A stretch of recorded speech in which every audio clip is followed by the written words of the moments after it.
So if you've been following the news, you've heard that there's a pack of giant asteroids headed for the United States, all scheduled to strike within the next 50 years. Now, I don't mean actual asteroids made of rock and metal.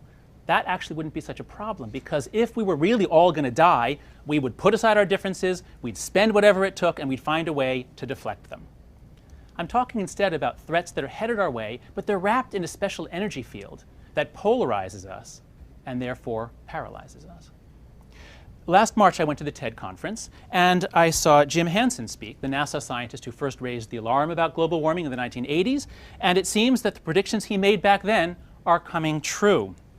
This is where we're headed in terms of global temperature rises, and if we keep on going the way we're going, we get a 4 or 5 degree centigrade temperature rise by the end of the century. Hansen says we can expect about a 5-meter rise in sea levels. This is what a 5-meter rise in sea levels would look like. Low-lying cities all around the world will disappear within the lifetime of children born today. Hansen closed his talk by saying, imagine a giant asteroid on a collision course with Earth. That is the equivalent of what we face now. Yet we dither, taking no action to deflect the asteroid, even though the longer we wait, the more difficult and expensive it becomes. Of course, the left wants to take action, but the right denies that there's any problem. All right, so I go back from TED, and then the following week, I'm invited to a dinner party in Washington, D.C., where I know that I'll be meeting a number of conservative intellectuals, including Yuval Levin. And to prepare for the meeting, I read this article by Levin in National Affairs called Beyond the Welfare State. Levin writes that all over the world, nations are coming to terms with the fact that the social democratic welfare state is turning out to be untenable and unaffordable, dependent upon dubious economics and the demographic model of a bygone era. All right, now, this might not sound as scary as an asteroid, but look at these graphs that Levin showed. This graph shows the national debt as a percentage of America's GDP. And as you see, if you go all the way back to the founding, we borrowed a lot of money to fight the Revolutionary War. Wars are expensive. But then we pay it off, pay it off, pay it off, and then, oh, what's this? The Civil War. Even more expensive. Borrow a lot of money, pay it off, pay it off, pay it off, get down to near zero, and bang, World War I. Once again, the same process repeats. Now then we get the Great Depression and World War II. We rise to an astronomical level, around 118% of GDP. Really unsustainable, really dangerous. But we pay it off, pay it off, pay it off, and then what's this? Why has it been rising since the 70s? It's partly due to tax cuts that were unfunded, but it's due primarily to the rise of entitlement spending, especially Medicare. We're approaching the levels of indebtedness we had at World War II, and the baby boomers haven't even retired yet. And when they do, this is what will happen. This is data from the Congressional Budget Office showing its most realistic forecast of what would happen if current situations and expectations and trends are extended. All right, now, what you might notice is that these two graphs are actually identical. Not in terms of the x and y axes or in terms of the data they present, but in terms of their moral and political implications, they say the same thing. Let me translate for you. We are doomed unless we start acting now. What's wrong with you people on the other side and the other party? Can't you see reality? If you won't help, then get the hell out of the way. We can deflect both of these asteroids. These problems are both technically solvable. Our problem and our tragedy is that in these hyper-partisan times, the mere fact that one side says, look, there's an asteroid, means that the other side's going to say, huh, what? No, I'm not even going to look up. No. To understand why this is happening to us and what we can do about it, we need to learn more about moral psychology. So I'm a social psychologist and I study morality, and one of the most important principles of morality is that morality binds and blinds. It binds us into teams that circle around sacred values, but thereby makes us go blind to objective reality. Think of it like this. Large-scale cooperation is extremely rare on this planet. There are only a few species that can do it. That's a beehive, that's a termite mound, a giant termite mound. And when you find this in other animals, it's always the same story. They're always all siblings who are children of a single queen, so they're all in the same boat. They rise or fall, they live or die as one. There's only one species on the planet that can do this without kinship, and that, of course, is us. This is a reconstruction of ancient Babylon, and this is Tenochtitlan. Now, how did we do this? How did we go from being hunter-gatherers 10,000 years ago to building these gigantic cities in just a few thousand years. It's miraculous. And part of the explanation is this ability to circle around sacred values. As you see, temples and gods play a big role in all ancient civilizations. This is an image of Muslims circling the Kaaba in Mecca. It's a sacred rock. And when people circle something together, they unite, they can trust each other, they become one. It's as though you're moving an electrical wire through a magnetic field and it generates current. When people circle together, they generate a current. We love to circle around things. We circle around flags, and then we can trust each other. We can fight as a team, as a unit. But even as morality binds people together into a unit, into a team, the circling blinds them. It causes them to distort reality. We begin separating everything into good versus evil. Now, that process feels great. It feels really satisfying, but it is a gross distortion of reality. You can see the moral electromagnet operating in the US Congress. This is a graph that shows the degree to which voting in Congress falls strictly along the left-right axis, so that if you know how liberal or conservative someone is, you know exactly how they voted on all the major issues. And what you can see is that in the decades after the Civil War, Congress was extraordinarily polarized, as you would expect, about as high as can be. But then after World War I, things drop, and we get this historically low level of polarization. This was a golden age of bipartisanship, at least in terms of the party's ability to work together and solve grand national problems. But in the 1980s and 90s, the electromagnet turns back on. Polarization rises. It used to be that conservatives and moderates and liberals could all work together in Congress. They could rearrange themselves, form bipartisan committees. But as the moral electromagnet got cranked up, the force field increased, Democrats and Republicans were pulled apart. It became much harder for them to socialize, much harder for them to cooperate. Retiring members nowadays say that it's become like gang warfare. Did anybody notice that in 2 of the 3 debates, Obama wore a blue tie and Romney wore a red tie? Do you know why they do this? It's so that the Bloods and the Crips will know which side to vote for. The polarization is strongest among our political elites. Nobody doubts that this is happening in Washington. But for a while, there was some doubt as to whether it was happening among the people. Well, in the last 12 years, it's become much more apparent that it is. So look at this data. This is from the American National Election Survey. And what they do on that survey is they ask what's called a feeling thermometer rating. So how warm or cold do you feel about Native Americans or the military or the Republican Party, the Democratic Party, all sorts of groups in American life. The blue line shows how warmly Democrats feel about Democrats, and they like them. Ratings in the 70s on a 100-point scale. Republicans like Republicans. That's not a surprise. But when you look at cross-party ratings, you find, well, that it's lower. But actually, when I first saw this data, I was surprised. That's actually not so bad. If you go back to the Carter and even Reagan administrations, they were rating the other party 43, 45. It's not terrible. It drifts downwards very slightly. But now look what happens under George W. Bush and Obama. It plummets. Something is going on here. The moral electromagnet is turning back on, and nowadays, just very recently, Democrats really dislike Republicans. Republicans really dislike Democrats. We're changing. It's as though the moral electromagnet is affecting us too. It's like put out in the 2 oceans, and it's pulling the whole country apart, pulling left and right into their own territories, like the Bloods and the Crips. Now, there are many reasons why this is happening to us, and many of them we cannot reverse. We will never again have a political class that was forged by the experience of fighting together in World War II against a common enemy. We will never again have just 3 television networks, all of which are relatively centrist. And we will never again have a large group of conservative Southern Democrats and liberal Northern Republicans making it easy, making there be a lot of overlap for bipartisan cooperation. So for a lot of reasons, those decades after the Second World War were an historically anomalous time. We will never get back to those low levels of polarization, I believe. But there's a lot that we can do. There are dozens and dozens of reforms we can do that will make things better, because a lot of our dysfunction can be traced directly to things that Congress did to itself in the 1990s that created a much more polarized and dysfunctional institution. These changes are detailed in many books. These are two that I strongly recommend. And they list a whole bunch of reforms. I'm just going to group them into three broad classes here.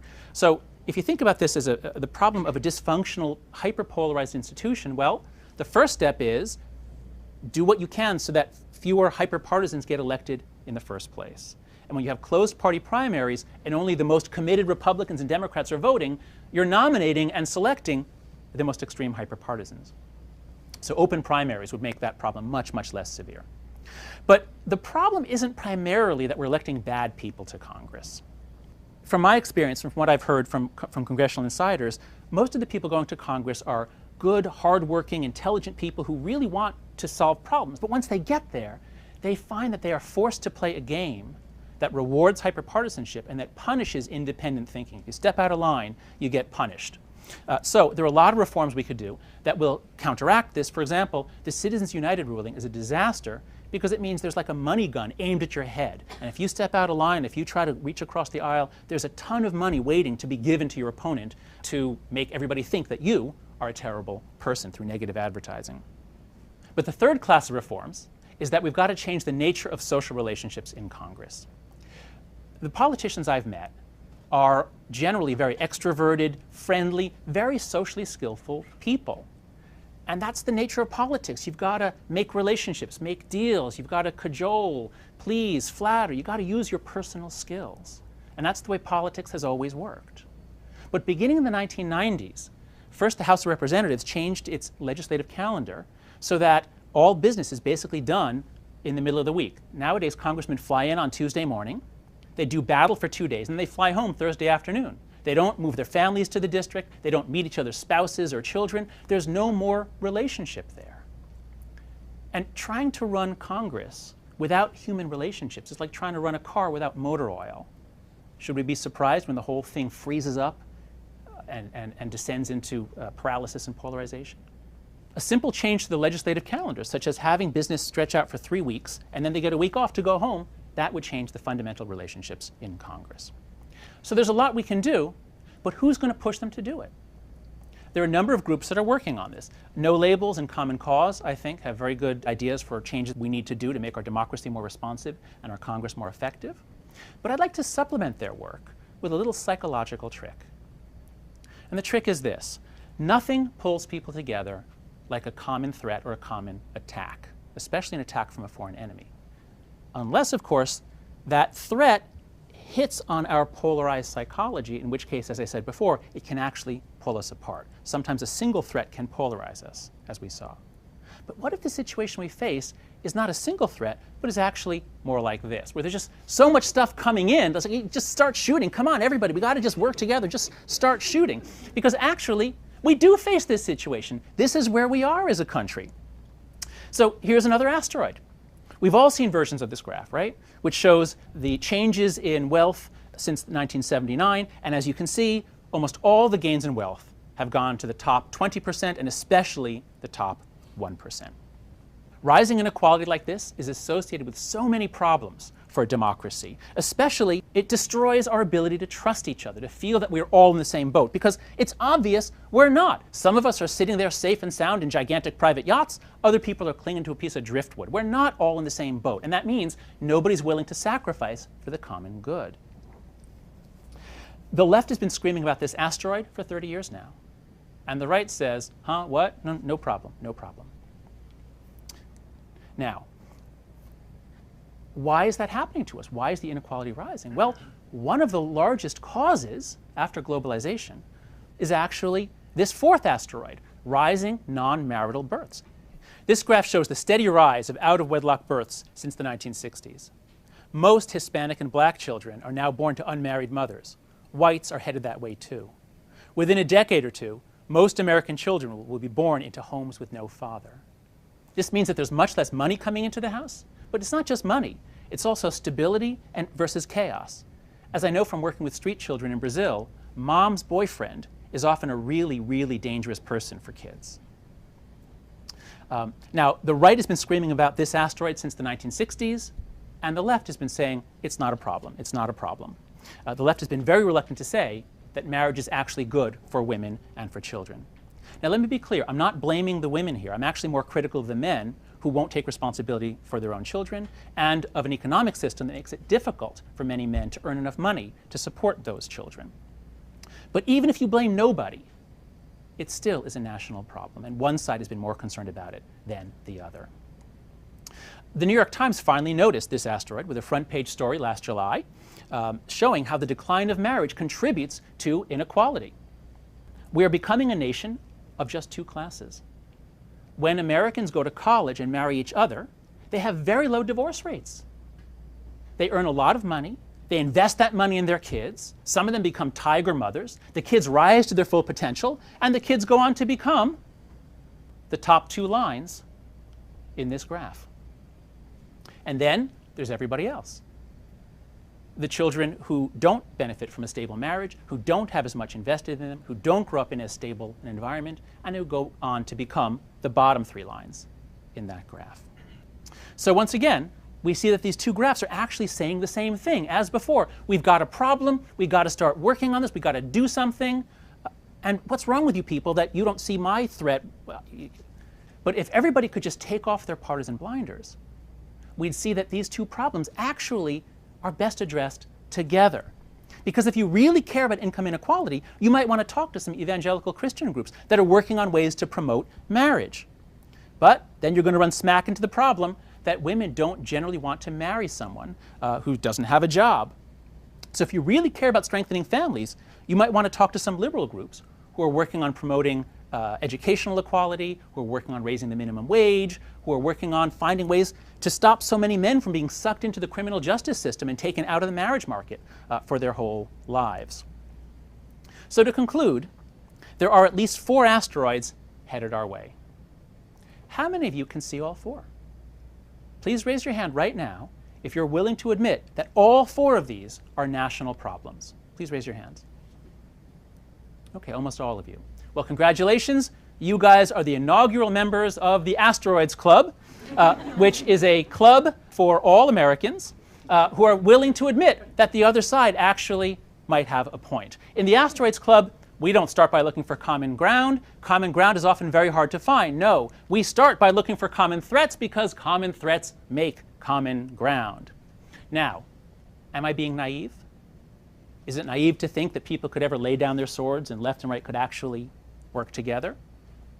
I don't think so, because it happens not all that often, but there are a variety of examples that point the way. This is something we can do, because Americans on both sides care about the decline in civility, and they formed dozens of organizations at the national level, such as this one, down to many local organizations, such as To the Village Square in Tallahassee, Florida, which tries to bring state leaders together to help facilitate that sort of working together, human relationships that's necessary to solve Florida's problems. Americans on both sides care about global poverty and AIDS. And on so many humanitarian issues, liberals and evangelicals are actually natural allies, and at times they really have worked together to solve these problems. And most surprisingly to me, they sometimes can even see eye to eye on criminal justice. For example, the incarceration rate, the prison population in this country, has quadrupled since 1980. Now, this is a social disaster, and liberals are very concerned about this. The Southern Poverty Law Center is often fighting the prison industrial complex, fighting to prevent a system that's just sucking in more and more poor young men. But are conservatives happy about this? Well, Grover Norquist isn't, because this system costs an unbelievable amount of money. And so, because the prison industrial complex is bankrupting our states and corroding our souls, groups of fiscal conservatives and Christian conservatives have come together to form a group called Right on Crime. And at times, they have worked with the Southern Poverty Law Center to oppose the building of new prisons and to work for reforms that will make the justice system more efficient and more humane. So this is possible. We can do it. Let us therefore go to battle stations, not to fight each other, but to begin deflecting these incoming asteroids. And let our first mission be to press Congress to reform itself before it's too late for our nation. Thank you.